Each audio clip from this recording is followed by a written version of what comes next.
that isn't talked about a lot is mental health. And it's always been something that, it's always been a very pinpoint of my, political activism, if you may use that.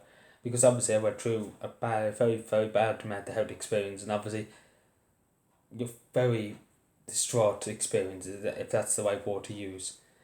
Um, and it was difficult, but the thing, and I would say this straight to anybody, and anybody asked me what was the most difficult part of saying, when the whole, thing with me, is to say, to say to somebody, I'm not feeling okay. Because them few words, they might seem extremely simple.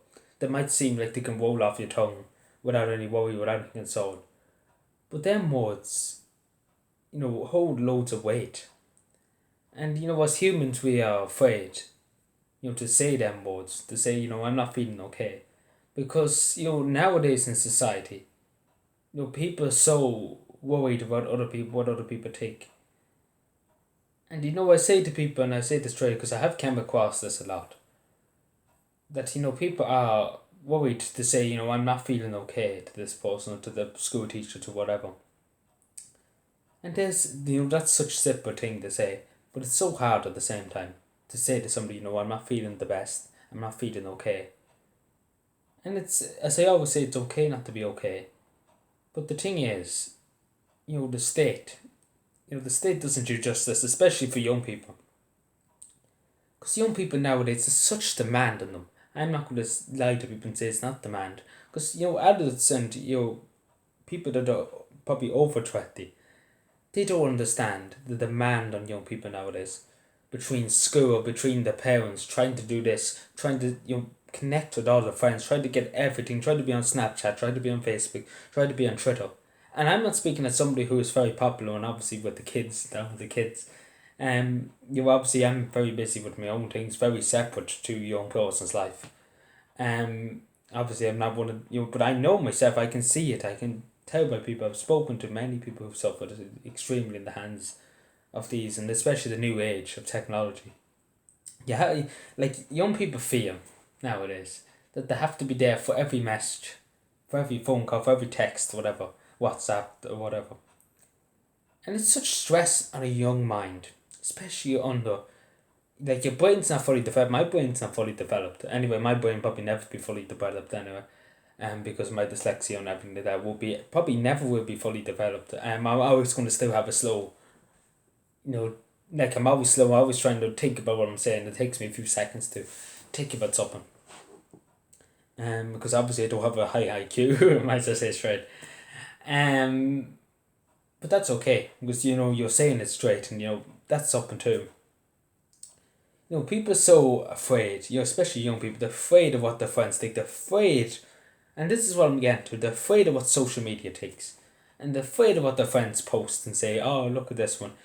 She had a mental breakdown because the X, Y, and Z, and that, and this, that, And it's such pressure on young people, especially what people post, especially body and things like that. If that happens, it's so stressful, especially in young minds when they're not fully developed. And it's something to do with this. It has something to do with the state. The state should, do more in schools on talking about mental health and things like that. I can only think about it, and I went through secondary school, nearly through secondary school now. And we only done one course. And that's not, at the end of the day, that's more important. Your well-being and your health is more important than any book or anything, or any book in any school or any subject. It's more important. Your health and your physical health and your well-being. Because people are stressed in this country, this government, and this is what I'm going in with the government too. This government doesn't make it easy on people. They just absolutely nail every time somebody, especially when they come out of secondary school, they're going into college, they have to pay for a huge amount of money for wet their accommodation. Young people are worried about it. Some young people are worried about that.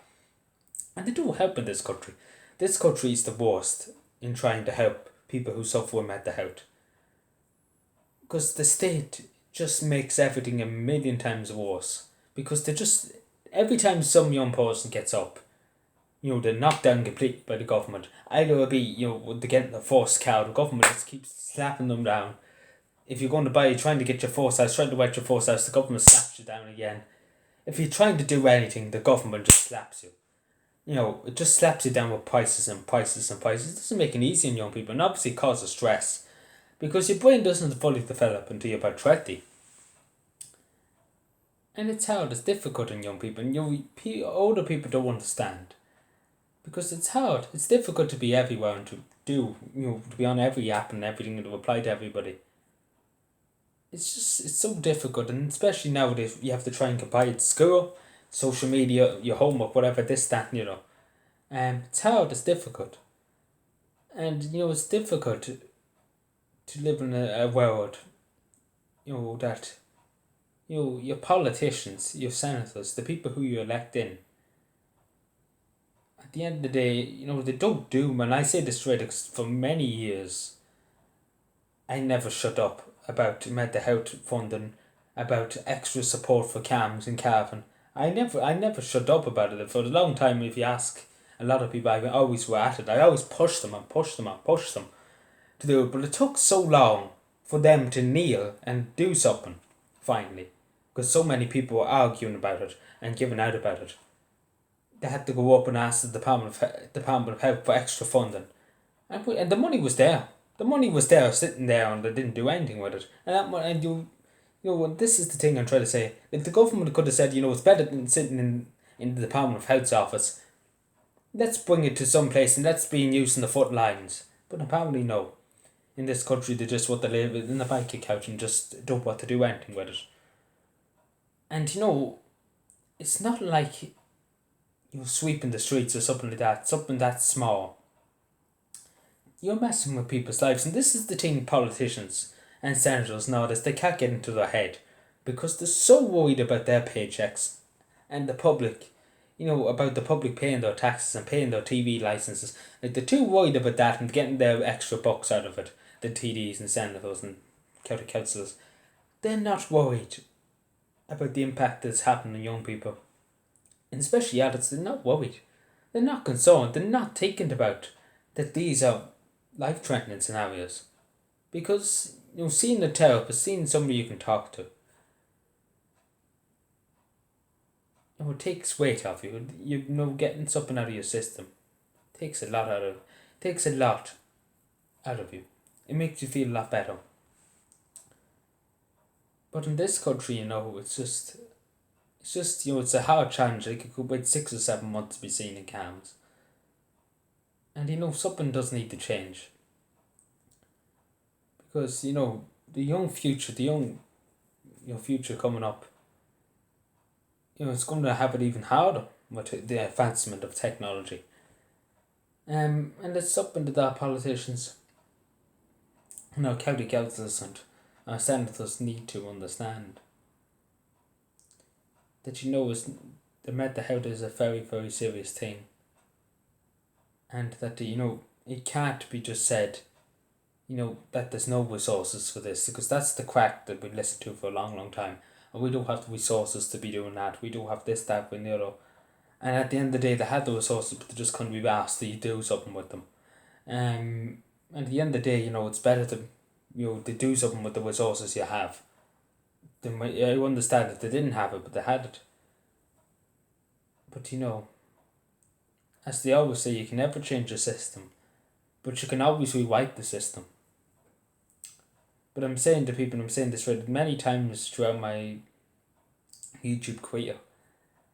I talked about my mental health problems. And I say to people, it's better to talk about it than say to people, and not talk about it. Because talking's good. And it really does help you. Even though you don't take it, it does help you. Thank you.